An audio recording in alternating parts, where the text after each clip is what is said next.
Today we're looking at another wireless doorbell camera from my friends at XTU, and if you've been with my channel, you know that I reviewed several products from them and other competitors that are offering similar solutions for home security, but I'm really curious over time how this technology is progressing. Most of all, quality of the lens, quality of the image, and battery life. The previous solutions I've checked out, even the one from XTU, the older one, the battery life is about 2 to 3 months depending on the motion in front of your door. So I'm really curious if this one is going to last longer. Hey guys, welcome back to the HRSS channel. My name is Ivan, and today we're looking at the XTU J10 Plus. And some of you might be confused by the name because J10 is already existing, but now this is the updated version of the camera. This one features a 2K sensor right here, so QHD quality of the image. And if you are somebody like me that values the quality of the image, my older one is only HD. QHD means more pixels, more resolution, higher quality video, and hopefully higher quality video overnight as well. This one I'm going to be doing a long-term review, so you're going to see this video. We're going to check out some of the features, we're going to check out the app, we're going to look at the outside installation, but I'm going to have a follow-up video a couple months later to report on the battery life and to report on the quality. I'm going to try to download some of the videos that I'm going to take with this one and compare to the old one. That way you guys can make some educated purchase maybe in the future. And this is not going to break the bank, by the way. If you take it from Amazon, currently they're running promotions, but they're always running promotions from XTU. So this one can be had under $60. And for under $60, I'm pretty convinced that it's a very, very good option for you to use in front of your door. We're going to go through the unboxing right away. You see what's inside the content of the box and the other things I've mentioned about the app, the installation, and of course at the end we're going to talk about in the conclusion. So there's a lot of things to talk about this camera. Let's go right ahead and jump into it, and after all that we're going to talk about it at the end. So we're going to quickly see what's inside the box of the XTU J10 Plus. I know it says J10, but this is the Plus version. We're still waiting on updated box and manual and all that stuff. So what's the difference? The J10 is 1080p, the J10 Plus is 2K, so higher resolution, better quality of the video. I want to take the plastic away and quickly see what's in the box right here at the back. 3 megapixel HD battery powered video doorbell camera, 100% wire free, 3 megapixels built-in long lasting battery, 4800 milliamp hour battery. We'll see how long that lasts actually.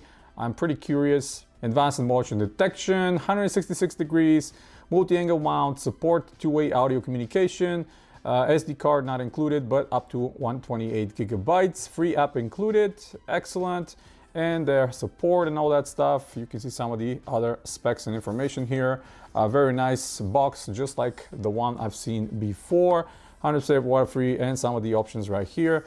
Let's see what is in the box. All right, right at the top, we have the user manual, we have the sticker for XTU security, we have the scanning QR code for the app and how the app can be installed. Pretty self-explanatory, same app we've seen before on the old model.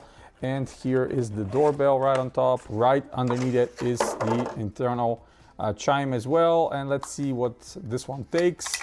Just like the previous one, we have 3 AAA batteries right here.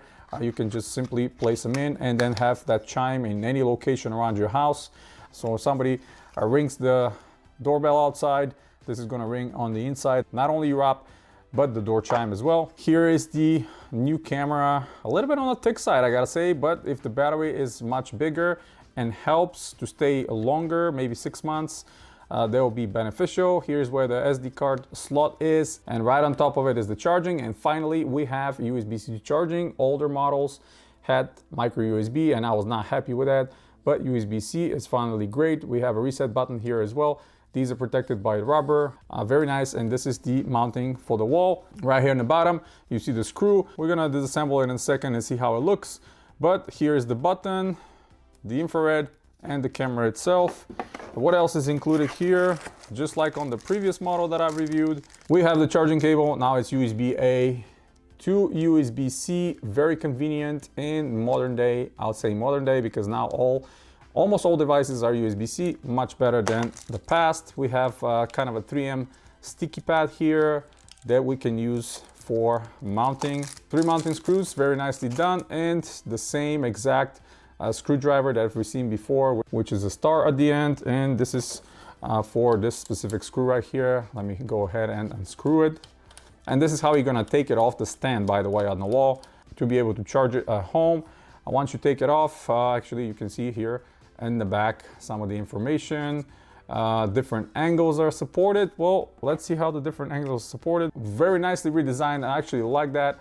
Much better than the previous implementation. You'll see these little notches over here on the bottom. They're providing different angles for the mounting. So if you're like me and your door frame is on an angle, you don't want this to be pointing straight because it's not covering the optimal angle. But here you can actually mount it this way and rotate until the desired angle is achieved. And once it's achieved, you can tighten it up the screw over here and it's gonna stay like this. So this is the angle, let me see, this is the angle right here. If I put it like this, you see how the camera is on an angle, pointing to the direction exactly where you want it. So this is a very nicely designed way to do it. A little bit on the plastic side here, so I'm not sure how long this is gonna last. You gotta be careful over time. Plastic becomes brittle, so that might crack, but a couple years I think should be fine. And this back plate can easily be mounted on your frame, positioning up and down and left and right. You'll see here where the screws are going. So 2 screws, you're mounting on the wall like this. And from here, you can find out the desired angle for the doorbell and place it whichever way you want. Of course, we're gonna mount that and see how it looks. First, I'm gonna go ahead and charge it, make sure the battery is fully charged. And we're gonna install the app, see how the quality is, see all the other options just like before. And yeah, of course, at the end, we're gonna talk about it in the conclusion. And since I'm using my currently existing app for my currently existing XTU doorbell, the adding this one is super fast. Right here, add device, then you select smart doorbell, and follow the instructions. They're actually visual and sound instructions, so very nicely.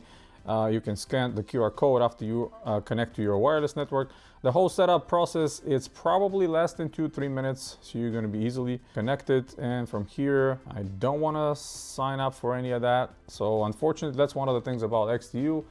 They don't have a free cloud, so not even 24 hours, not even 48 hours. You have to pay for the cloud unless you install SD card here. The videos are not going to be. So now that the camera is here, let me mute it real quick so we don't have the microphone effect. Here's the app. Here's my other camera. Currently the doorbell outside. This is the older model that is working all the time. And actually, if you go to history, yeah, it's going to show you some alerts, but again, it's going to ask for SD card and it's not going to save any of these for a long time. So if I go to settings here for the new one, let's see what we got. We got electric quality, which is again battery life. I guess battery life should be maximum because I just charged it. Receive alert notifications, alarm management, image settings. Let's see what's in the image settings. Anti-flicker settings, 60 Hertz, great. Night vision is automatic. This is how I want it. And then device share, you can share with other family members or friends. Video encryption, time settings, all that, it's all the same as before. Nothing really new over here. Battery management is power supply mode, battery powered, and 100% battery. I think they need to better translate that. Electric quality is actually battery life. Integration with the cloud storage, with Google Home and Alexa, which was possible with the previous version as well. Current version, we don't have any new firmwares currently with this one. Now if I go back here, let's click on the device. It's gonna give me the live view. And when it comes to quality, I wanna see SD, QHD or auto. I'm gonna do QHD always for the highest possible quality. And if we scroll to the side, we have album as well here, original sound, intercom, screenshot, recording, and motion detection. So connected to the camera, if I turn it sideways, it gives us immediately landscape mode. And if I turn it back this way, kind of a portrait or tailored landscape. Obviously you can see here, I'm moving it around. This is the view. But what else we can do? If we go motion detection, if I enable this, sensitivity is going to be at 3, automatic sensitivity correction, power saving mode, and we don't need performance mode. What's performance mode?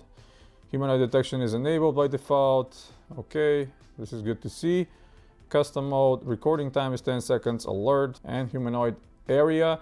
You can actually mark the area on the screen when you want to be detected. Obviously, I'm going to do that from the outside where the placement of the doorbell is going to be. But the app is nothing unusual, same as before, same interface, same features. All you need to do is just go ahead and install it and make sure to start using it. But now you can have two. You see the app actually allows you to have multiple devices. So if you have one, let's say in the front yard, backyard, whatever the situation is, you'll be able to install that. In messages, this is going to show you the motion detection by date. When was it? That's my current one. And you'll see this is by dates over here, and it's an image. It's not going to be a video. For videos, you're going to have your own cloud storage or install SD card, stuff like that. Otherwise, you're just going to be seeing images. Going to be some other things for settings, family management, app settings, turn on hardware decoding. I want that as well. Message server resistant, play video in small window, language settings, intercom settings. All that stuff is available here. And yeah, let's go outside and install it. All right, conclusion time. And what do I think about the J10 Plus from XTU? Honestly, I'm pretty impressed with this little device and some of the things they absolutely love, and I love that they re-engineered, and a lot of companies that it cost a lot more money have not thought about it, is doing this simple thing. The backplate can be adjusted on the angle. So when you mount it on the actual doorbell camera, you can adjust the angle of what you want the camera to observe. A lot of the competitors are just stuck with one plate like this that is pointing toward a certain direction, and you are not able to adjust unless you buy extra adapters from third-party companies or you jerry-rig something yourself. And if you guys are going to see on my video, and if you see my older ones, the older model of the XTU was just exactly what I was just describing. I had to jerry-rig something on the angle to put on my door frame so the camera points to the direction of my driveway and my stairs that I want to be monitored and observed by the camera. So this simple yet genius engineering by XTU is solving a lot of those problems with a simple twist. You tie the knot on the bottom to the angle you want, and that way the camera stays exactly how you want it and can be on the side of the frame, which you're gonna see again on my video in where I mounted it, and this is where it's gonna stay, pointing to the direction I want it. So this is one of my favorite things. Next thing I think is the unit with the bigger battery inside. Hopefully it's gonna last longer. We're gonna see how long actually it's gonna be. And based on the information I have and the experience with the older model, I think this one will probably last over 3 months. But again, we'll see how that's gonna go because we have a higher resolution here. Maybe we're looking at the same thing. As negatives, as always, I'm gonna mention, and I mentioned that before, not having a free cloud. I know these days it's kind of rare to see a free cloud storage, but honestly, I would have been fine for at least 24 hours free. And the solution of the micro SD card, it's okay, but again, somebody can just come grab it from the wall, the whole thing, and take your SD card with it. So you're kind of stuck if you don't download those videos onto your phone or other device. So having a free cloud would have been amazing, at least for 24 hours. Yeah, don't give us a week or a month or whatever, but 24 hours should have been a free cloud for everybody. That's just my opinion. Maybe it will be costing a lot more if they include that, but it's something worth mentioning. And if you're really relying on having some videos saved, better be sure to install an SD card and download them regularly onto your device. That way they're not gonna be lost. Other than that, I love it. I love the design. The only thing it's not up to kind of like my liking is it's the front gloss piano black finish. I would have preferred to be matte. Over time, this is going to age poorly. There's going to be a lot of scratches, fingerprints, pollen, whatever you have outside, it's going to be showing on that camera. So it's not going to be ideal. But by itself, the rest of the unit is nice. I like that the ports for charging are now USB-C. We're finally moving away from micro USB, and they're covered with rubber. We have the SD card on the same size. Sort of easily accessible now here on the side. Hopefully nobody is going to be bold enough to come and steal it from you or tamper with it, but it depends on the area you live, obviously. But the rest of the things, the chime is super compact, exactly the same as the one before. You have 3 AAA batteries on the back. You can place that anywhere in your house, and when somebody rings the doorbell, that alerts you. But of course, you have the alert on your phone, so you can see that. You have the intercom, you have areas you can select to be monitored. So nothing really different functionality wise compared to the older model. But the best thing over here, battery life, better image quality, and the best thing, again, the adjustable angle, which I think it's absolutely amazing. And I cannot stress enough how important that is for me, because the back plate is very slim. It can fit pretty much on every frame, and from there the camera can be adjusted at the whatever angle you want. Yeah, that's pretty much it. So yeah, that's it guys. Hit the thumbs up if you like the video, stay tuned to the channel, subscribe if you're new. Check out some of the other videos coming very, very soon. There'll be a lot more coming soon, I promise. I have tons of things to show you. Lately I've been super busy, but soon I'll have more time to show you more stuff, guys, so bear with me. And yeah, as always guys, you have a wonderful day.